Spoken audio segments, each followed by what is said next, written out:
What's good, y'all? So, I've been thinking overnight, or the past day or so, you know, what's been on my mind for this whole this trucking path. Like, the way I look at it is you got, some people that, they're owner operated. Like, my end all be all goal is to be running under my own stuff. So, that's mainly what I'm going to be talking about. But within that field, I want to talk about what is the best direction to go. Because the way I look at it is you got two types of people. You got the owner operators that's running his JB Hunt freight or his Amazon freight. You look at him, he's got his name on the side of his truck, but his bumper's falling off. The truck's old, it's beat up, it's, dented, and just looks like crap. And, the way I look at it is the same way I look at people on an everyday basis. And this is not to judge them or anything, but you can, I think it's a clear understanding of what someone's situation is based off of the way they dress, the kind of car they drive, the kind of house they live in, and it's not always 100% accurate, but a lot of times you can get a pretty good idea of what, that person's working with if they have a mansion. Like, you're not going to see a poor person living in a mansion. You're not going to see a poor person driving a Ferrari or a Bentley. So typically people in really good situations are obviously, driving those type of things and living in those type of places. So that's the same way I look at it when it comes to a truck. If a truck, you see down the road the chrome stacks and, they're carrying like heavy haul, or they're carrying like whatever they're carrying, but their truck is, shiny, it's looking good, and you could tell it's a $200,000 truck. Now, through my mind, I'm trying to figure out, because you get guys that are, 60, 70 years old, they've been driving for 30, 40 years, and they're just, doesn't look attractive to being a truck driver, because they've been driving for that long, and this is what they have, and it doesn't look like they have much. And you're kind of reading their situation from, like a window shopper point of view. But I'm trying to gather as much information as I'm going to be able to at this current time, without talking to everybody. So I'm trying to figure out what is the best path that a truck driver could possibly go on. Like, before I take the next step, I want to figure out what is the best path to possibly take. Now, I've been doing a lot of research when it comes to like specialized freight. That seems to be the moneymaker when it comes to being at least a company driver, from what I understand. And a lot of drivers don't really even know anything about anything besides dry van being just a regular trailer. It seems like to be what everybody's going into. And the more drivers go into dry van, the more competition it is, and the more they can really mess with our pay and stuff like that. And I'm trying to understand, as a truck driver, what is going to be the best and strongest route to go to make the most amount of money in the shortest amount of time. And I don't see anybody ever really talking about this, and it stresses me out, because I'm just trying to find the path. I'm trying to be the most efficient. That's why I jumped from Western Express to JB Hunt. That's why I'm going to jump from JB Hunt to whatever the next step is, because I like to be efficient. I like to figure out what is the best possible path that I could take, and I'm going to do whatever it takes to get to that next step. So, like, specialized freight, you got like Ice Road Truckers, like that TV show. They make good money. They make like, they only work during a certain period of time, a couple months, 2-3 months, and they can bring home between 40 and 60, 70,000 from what I've been researching. You got like specialized freight, like Hazard, obviously, the hazmat stuff. What else is there? Like tanker stuff, combination, like just different type of specialized freight, especially heavy haul.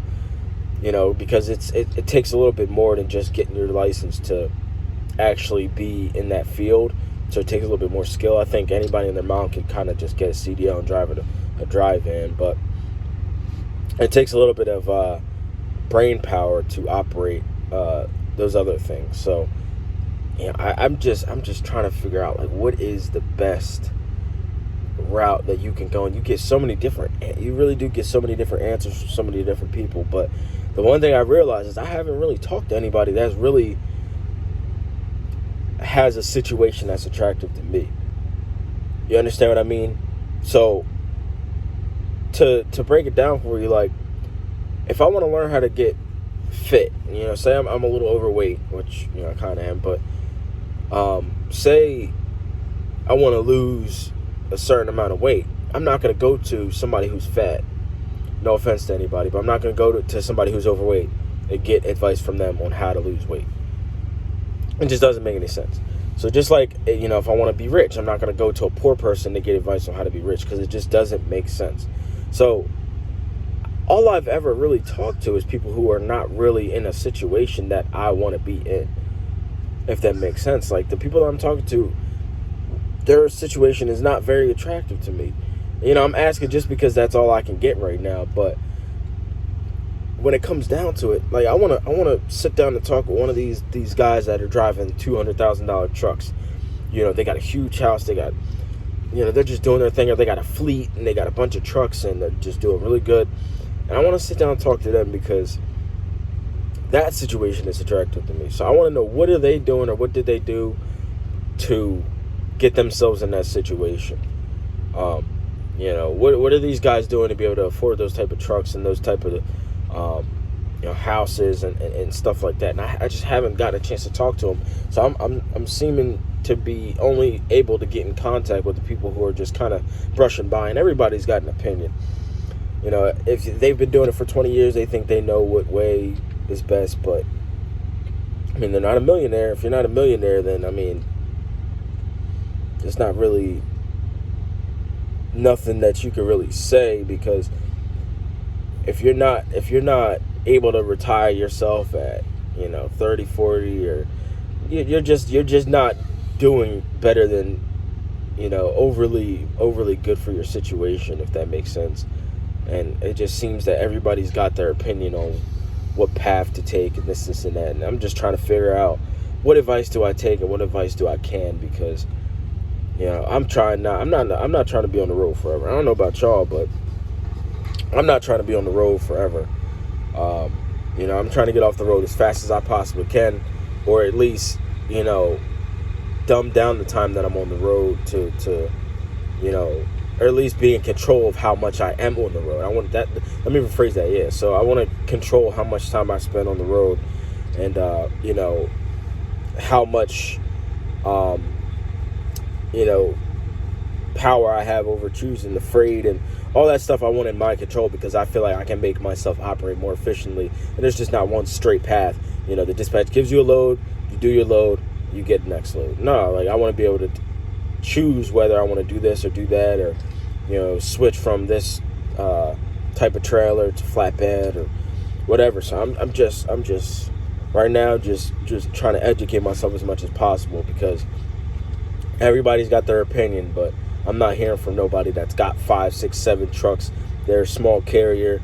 They got the Peterbilts with the chromed out, really expensive, nice trucks. They're not, living in the big houses, and just their whole situation isn't very attractive, but they seem to have an opinion on what is right and what they think that is the right path. So, hopefully you guys gain something from this video, and please leave in the comments, because if you are that person, I want to network with you. I watch these guys on YouTube, and I try to reach out to them because it looks to me like they're doing all right, and I never really get a response. But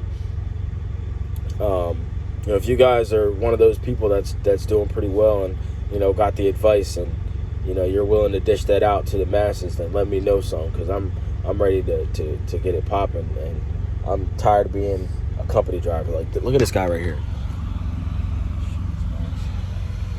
See, like that, Specialized. He's carrying Porsches and all types of stuff like that. Like, those type of guys make a lot of money. So just let me know what you guys think in the comments, and let's help educate each other and grow together. I'll talk to you guys later. Peace.